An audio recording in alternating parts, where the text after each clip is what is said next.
Wowza. Why pay for expensive marble when you can create it yourself? So here's two options, one with fracture veins and one without, which is what that is. And I'm using Stone Coat Countertop Epoxy. I've found that to be the best on the market. That's all I use for customer countertops. This is Art Coat, which is the highest UV resistant that's on the market. So now I'm going to lay down my undertones. These are going to be kind of the base colors, if you will. And I'm using white pearl, titanium white, interference gold, which is really cool. I'll talk about that here in a little bit.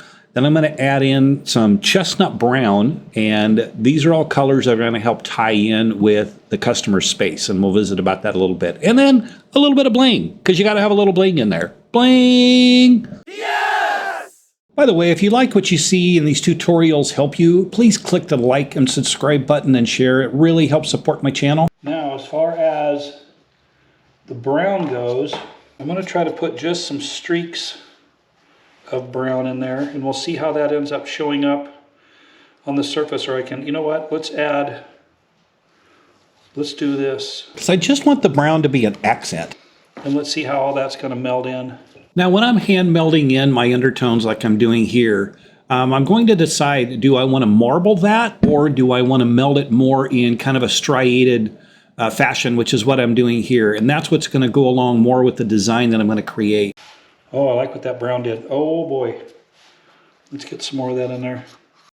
Now, when I added in that brown, I really didn't want it to be a prominent color. I wanted it to be more of an accent, just to kind of help blend in, like I said, with the floor. And so when I added that brown, you know, you have to decide, do you want to put that brown on top of what you've already hand melded, or do you want to include that in the melding? And so when I first added the brown and then I kind of melded it in with everything else, it really, really turned out nice, and it softened up. It gave me exactly what I was looking for. That's why I added in a little bit more. And as you can see, I'm very, very lightly melding that. I don't want to mix those colors together. I'm basically just filling in those dry areas, because there are some areas that I don't want to meld. I want to leave that as kind of some negative space, so to speak.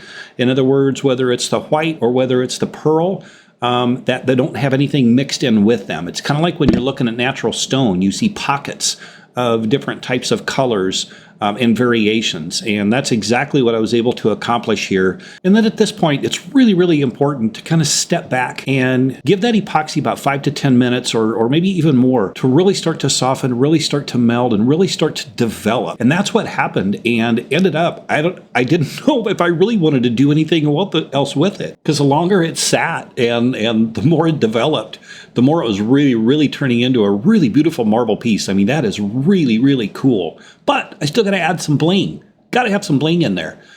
Now, I add in that bling, that's called shooting star. And I like to add that in after everything has been melded. And again, I want to put that in pockets, just like what you see there. And that really creates a lot of visual interest for a customer, that when they're standing over the top of it, they're going to see that, and it's really going to jump out. Oh, that's pretty.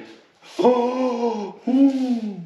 But as much as I loved it the way it is, the customer did want some fracture veins. So I need to add some fracture veins, but take some pictures, which I did, of this. So then I have basically 2 sample boards in one. Now, when you're creating fracture veins, you need to decide or determine, do you want tight fracture veins, or do you want them to be opened up just a little bit? So if I want really, really tight fracture veins, I'm going to use black gloss spray paint to create them. And that's because the spray paint is not going to meld in. It's not going to flow. It's going to stay exactly where you put it. In this case, the customer liked the sample board that I showed that had some veins that were a little bit more opened up. And so what I'm doing here is to try to keep them tight. Instead of pouring those veins on, I'm dipping my popsicle stick into the epoxy, and then I'm running the veins that way. That way I know that I can keep them just a little bit tighter. And then you have to try to figure out also, where am I going to run those fracture veins? What's going to look natural? What's going to look authentic? And so that's basically what I'm doing here. And then I'm going to spritz it with some isopropyl alcohol. And that too is going to create some cool effects. Now, spritzing is going to help really kind of break up those fractures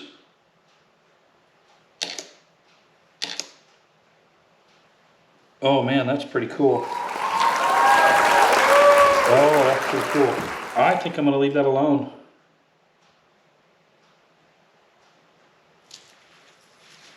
I might get just a little bit more brown in there.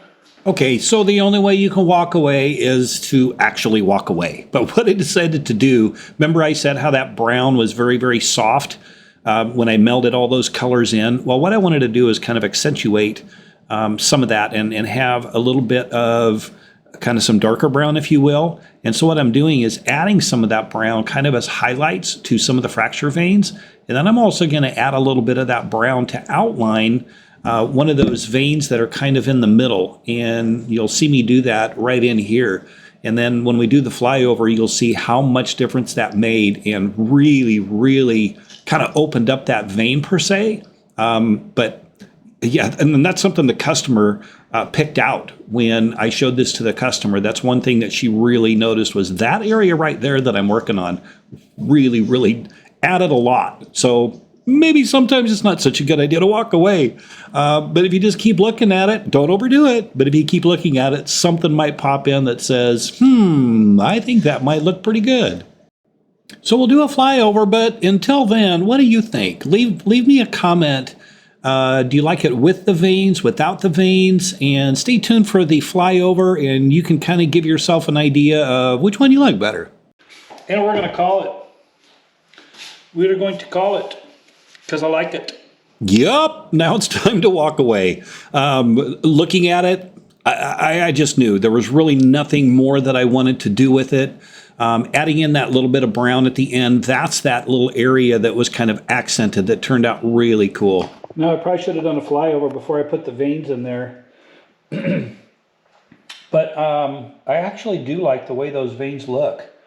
I normally use black spray paint to create my veins, and here I used resin. I wasn't real crazy about when I first put the veins in there, but then when I hit it with the isopropyl alcohol, it really kind of gave it more of an authentic look. And instead of just, kind of the straight fracture vein, let's get an overhead from the top, and then we'll kind of come down onto it. So there's some of that brown, that's the chestnut brown, that's going to help tie into the customer's floor. And then, I know it's going to be hard to see, but right over there in the corner, see that gold? That's that interference gold. That's what works really, really well to tie in with the golden oak cabinets. And then there's that brown. And then I melded that brown in initially, and then there's a couple places like in that vein right there where I added that brown into the vein over the top, and that made it a little bit more prominent. So I've almost got a couple different shades of that brown. I know you can't see it, but right there is some of the bling. That looks really, really cool in there. If you've made it this far, as we continue the flyover, I just wanted to say thank you again for supporting my channel. I really, really do appreciate it. Your positive comments are what motivate me to continue to make these tutorials in hopes that it's helping you all. Again, this is Keith McGinnis with KCDC Designs. I'm located just outside of Lincoln, Nebraska, and we've got some big news coming in 2025. We're going to be starting to teach hands-on training, and again, we're located just outside of Lincoln, so we're near Lincoln and Omaha. So stay tuned. I'm also an affiliate with Stone Coat, so I will provide a link in the comments. If you are purchasing Stone Coat products and you use my affiliate link, I do receive a small commission from that, and that really does help. And also watch for a coupon code. I will put one in there for 10% off your Stone Coat order. Thanks again, everybody. Take care, and we'll see you on the next video.